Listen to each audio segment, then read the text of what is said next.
Welcome back. Our achiever today is James Caan. Let's get back to him with some very interesting questions.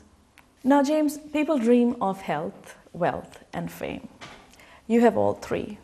Does that equate to happiness? Somebody asked me a question recently that said, if you could do anything you wanted to do, what would it be? And I really thought about it and I reflected. And my answer was, actually, you know what? If I had the choice of doing anything, I'd do what I'm doing now. Which kind of means I'm pretty happy where I am. I'm very content. I'm happy with life. I really enjoy the work I do. I enjoy the things that I'm involved with. And I think that's really important. So my motive in life is, live every day that you can, enjoy what you do, and make the most of the opportunities that life presents. So health, wealth, and fame does buy happiness? It does, actually, I think in that combination it does, Yeah. yes. Now, what are the highs and lows of fame, in your opinion? Highs and lows of fame. I think the highs are, when everything's going well, you're on a roller coaster. As you say, the show's doing really well, the book's selling really well, the businesses are flying, and everything's like amazing. Wherever you go, everybody wants to know you. You get invited to the best parties. It's great.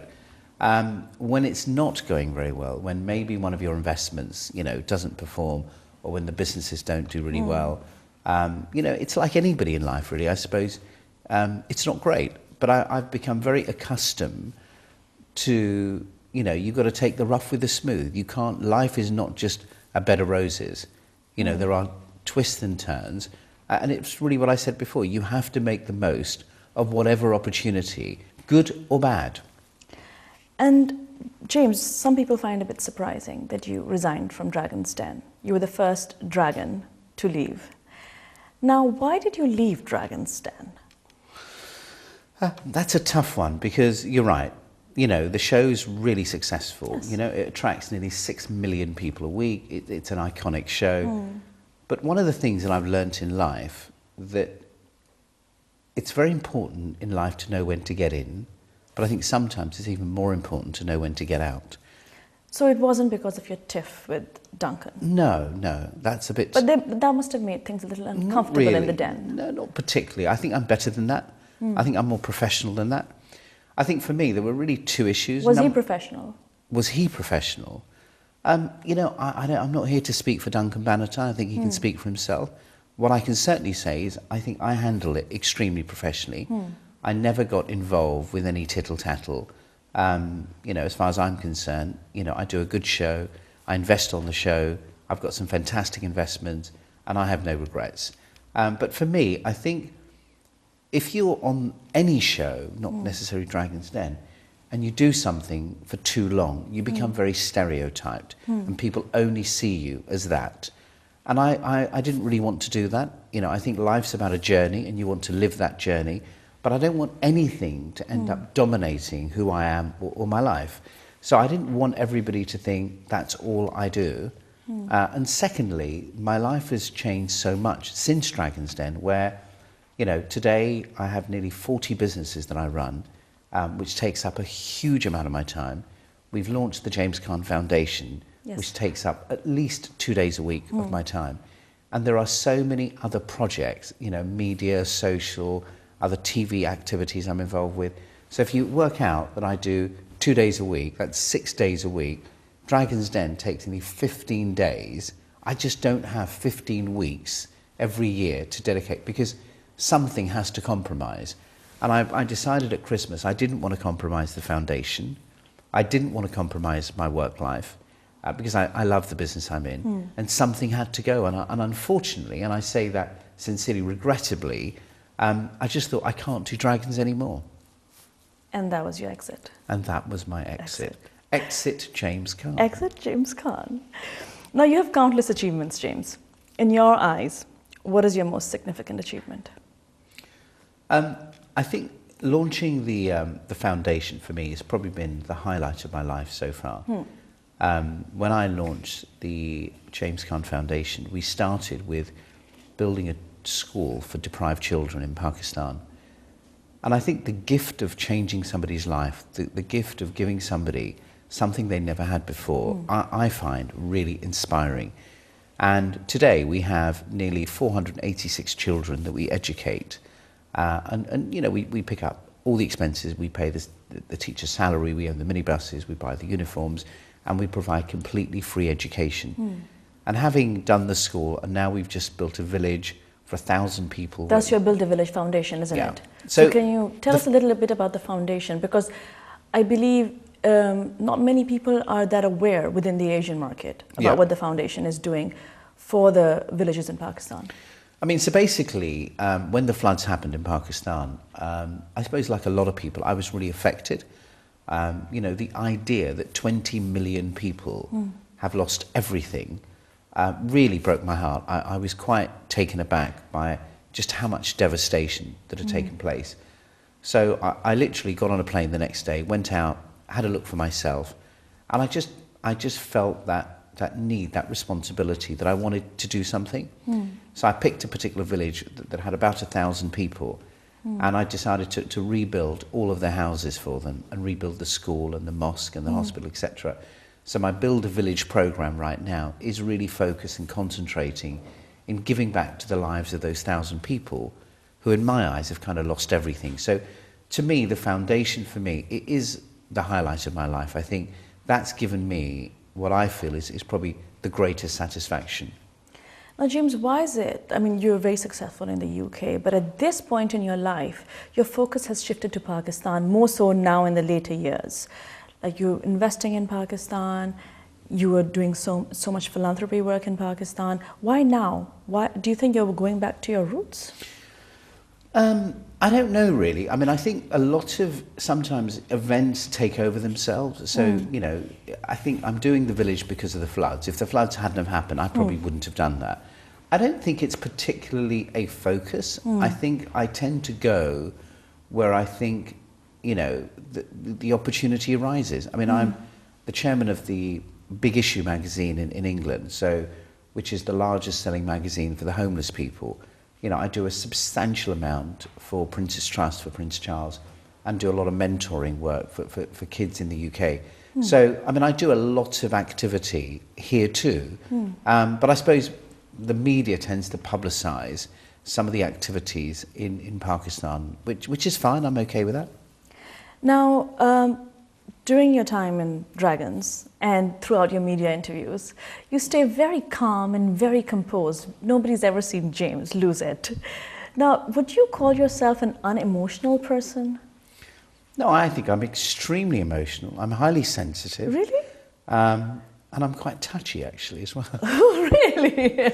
So no, I wouldn't agree with that, actually. No, I think I'm quite emotional. So is that a facade for the press? You know, I didn't realise I come across that way. I am the way I am. Or am I the first person telling you that? I think you are, actually. Really? Yes, I think you are. Nobody's ever said that to me before, but Yes. I'll be conscious about it. You'll take it on board. Now, do you consider yourself to be a workaholic? Yes. Okay. Did you see I didn't hesitate there? No, you didn't. It just flowed. Not for a second. It just flew in. And do you intend to be a workaholic in the... Yes, I do. Really? Yeah. I love what I do. I'm at a great place. I enjoy what I do. I love the business I'm in. I love the people I invest in. It gives me the motivation to do the things that I do. So I wouldn't change it at all. So, James, you had the book The Real Deal, and now you've published another book. Yes, I have, yes. I've become an author now. You've become an author now.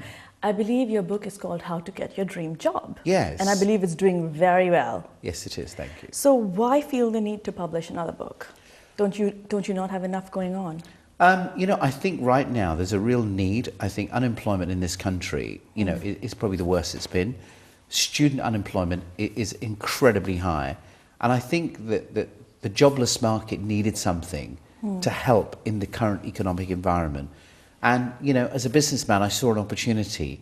I thought my timing was impeccable. Oh, okay. You know, bring out a book right now on how to get the job you really want. Yes. When so many people need a job. So I just thought it was... Have you got any feedback yet? Is it really helping people? I mean, genuinely, funnily enough, I was with the publishers on Friday. The book is doing outstandingly well. It's doing phenomenal. But actually, a lot of people are writing back to the publisher saying that having read the book, it really helped them to get the job they really wanted. That really makes me feel great that actually it's doing what it says on the tin. And if I can help somebody get something they may not have got, then that's a great feeling. In 3 describing words, what's the secret to success? Ambition, passion,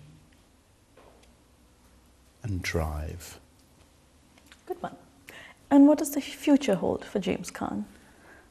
Excitement, fun, I think lots more exciting projects. I mean, already I've only been out of Dragons for a month and so much has come along. There's so much going on.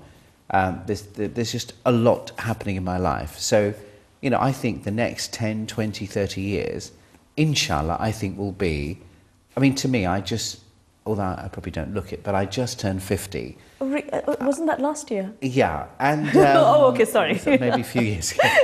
No, so and it's really funny. To me, turning 50 felt like the beginning of the journey. So to me, that's right half a now, century, right? I think this is the beginning of my journey, not the end of my journey. So I think if you want a really frank response, I think the best is yet to come. The best is yet to come. Good one. Now, James, there is a part of a program what's called What's on Your Mind. Okay. And 10 very simple questions. What's on your mind? Yes. And whether you like it or not, you have to give us one option. Okay? So should we start our round? And you have to be very quick about it. Okay. What's on your mind? Zach Goldsmith or Jemima Khan?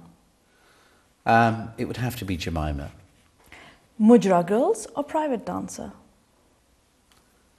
Mujra Girls or Private? Would have to be a private dancer. Nihari or sushi? I think it would be sushi. Really? Yes. Batman or Robin Hood? I think Batman. Bankers or politicians? Politicians. Gay Pride or Mardi Gras? Mardi Gras. George Bush Jr. or Zardari? What a great choice. Oh, wow. Can I abstain from that one? No, you have to give us one answer. God, that's a tough one. I'm sorry, I refuse. You have to, I refuse. On. I can't. James, come on, you gotta play the game. You gotta be a player. No, but I can't because I can't accept that I would vote for either. So no. Is it that repulsive? Yes. So what's your least favorite? No, I'm just going to refrain from the answer to the question. I'm sorry. We thought you'd say that with the Mujra Girls, but hey. Mother Teresa or Angelina Jolie? I think Angelina. Hira Mandi or Soho? Okay, well, I'm not sure I know the other one, but Soho I'm familiar with. That's where all the media companies are, yeah? It's very much kind of film industry, Soho. Because you had no idea about the first one. Anyway. Yeah, no, I clearly didn't. Clearly didn't. I couldn't even pronounce it. Of course, because you can't speak the language. There you go. But if you did, you'd know. Anyway, caviar or pan? Caviar. Space Odyssey or Charlie Chaplin? Charlie Chaplin. So James, before you depart, could you do a favorite line for us? It could be a line from a movie or a TV program, just something different. Well, Sadia, my favourite line is the line that we always use at Dragon's Den, which goes like this. And Sadia, for those reasons, I'm out. You're out. Thank you. Thank you. It was a pleasure having you. Great to be on this show. Thank you. I hope you enjoyed our very upfront interview with James Caan. We hope to see you next week with our next guest. Stay tuned.